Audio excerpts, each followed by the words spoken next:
अस्सलाम वालेकुम। मैं था का थेमा का मोहसिन रशीद टॉक। बात बहुत ज़्यादा अहम है, बहुत ज़्यादा जज्बातों को झंझोड़ने वाली है और बहुत ज़्यादा तकलीफ़ देने वाली है। एक आदमी कुत्ते की तरह कुछ भी भौंके जा रहा है और उसे भारत की सरकार और भारत की पुलिस भौंकते रहने दे रही है। हम परशुराम जी के चरित्र की मीमांसा कर सकते हैं, तो हमारे लिए मोहम्मद क्या चीज है? हम मोहम्मद की मीमांसा क्यों नहीं करेंगे और क्यों सच नहीं बोलेंगे? और अगर मोहम्मद का सच आज दुनिया के मुसलमान को पता चल जाए तो उसे अपने मुसलमान होने पर शर्म आएगी, उसे शर्म आएगी, क्योंकि हर आदमी के अंदर भगवान जो है एक नेचुरल इंस्टिंक्ट बना के भेजता है कि क्या अच्छा है क्या बुरा, अंतरात्मा होती है सबके अंदर। और जब किसी को पता चलेगा कि तू केवल लुटेरे, डकैत और जल्लाद को फॉलो कर रहा था, ऐसे व्यक्ति को जो बलात्कारी था, ऐसे व्यक्ति को जिसने औरतों की सौदागरी की है, पता है क्या बोलते हैं हमारे यहाँ? दल्ला बोलते हैं। पता है ना तुम्हें इस बात का? तो जब उसे ये पता चलेगा तो उसे शर्म आएगी। ये तो हिंदुस्तान के घटिया नेता और नकली धर्मगुरु हैं जिन्होंने ग्लोरीफाई कर दिया इस्लाम जैसी गंदगी को। एक बार की बात होती तो समझ में आता, लेकिन एक आदमी ने अपने इस भौंकने को अपनी आदत बना लिया है। और अगर वो सड़क चलती हुई गाड़ियों पे जैसे कुत्ते भौंकते हैं वैसे सड़क पे भौंक रहा होता तो फर्क नहीं पड़ता, लेकिन वो आदमी सड़क पे नहीं भौंक रहा है, वो आदमी प्रेस क्लब ऑफ इंडिया में बैठकर भौंक रहा है।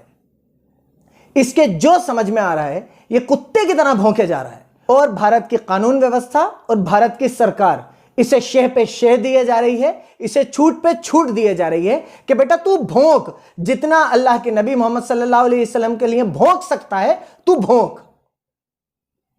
कम से कम मैं शुक्रगुजार हूं अमानतुल्लाह खान साहब का कि उन्होंने कम से कम ये दिखाया तो कि जो लोग भारत की विधानसभाओं में या संसद में बैठे उनमें एक आदमी तो है जिसे फर्क पड़ता है। ऐसा फर्क हिंदुस्तान के हर स्टेट की विधानसभा में बैठने वाले हर मुस्लिम विधायक को पड़ना चाहिए था, लोकसभा में बैठने वाले हर मुस्लिम सांसद को पड़ना चाहिए था। परेशानी यह है कि इसको भौंकने की शे इसलिए मिल रही है क्योंकि यह अपने जैसे लोगों को साथ लेके एक कलेक्टिव एफर्ट कर रहा है।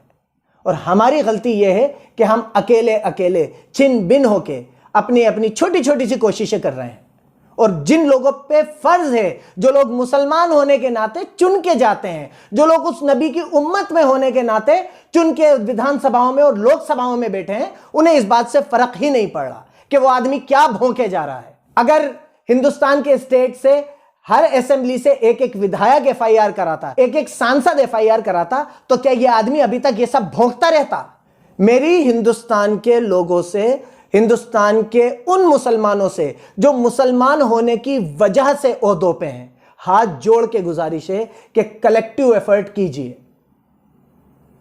अगर मुझे जान देने पड़ेगी तो मैं उसके लिए सबसे पहले हाजिर रहूंगा, लेकिन एक कलेक्टिव एफर्ट कीजिए कि हम सब मिलके इसको इसकी औकात याद दिला सकें, हम सब मिलके ये एहसास करा सकें कि जिस अजीम शख्सियत की शान में तू ये अल्फाज कह रहा है वो अजीम शख्सियत हमारे लिए क्या अहमियत रखती है। हिंदुस्तान के सारे एमएलएज, हिंदुस्तान के सारे सांसद इस आदमी के खिलाफ एक्शन लेने के लिए एकजुट हों। मेरी आपसे हाथ जोड़ के गुजारिश है, वरना याद रखिएगा आपको जो ओहदा हासिल है, आपको जो कुछ हासिल है वो इसलिए हासिल है कि आप मेरे नबी मोहम्मद सल्लल्लाहु अलैहि वसल्लम की उम्मत में से हैं और मुसलमान हैं।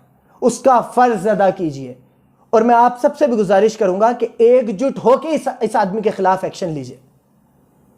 मैं जहां ऐसा लगे कि मैं इस काम में काम आ सकता हूं, मैं आधी रात को 365 दिन हाजिर हूं। मेरा नंबर इस वीडियो में मौजूद है। जिस तरीके से हो सके अगर मैं मेरे नबी की शान में गुस्ताखी करने वाले को जरा सी भी सजा दिलवा पाऊंगा तो मैं समझूंगा मेरा जीने का मकसद वसूल हो गया, मेरा जीने का मकसद में मैं कामयाब हो गया।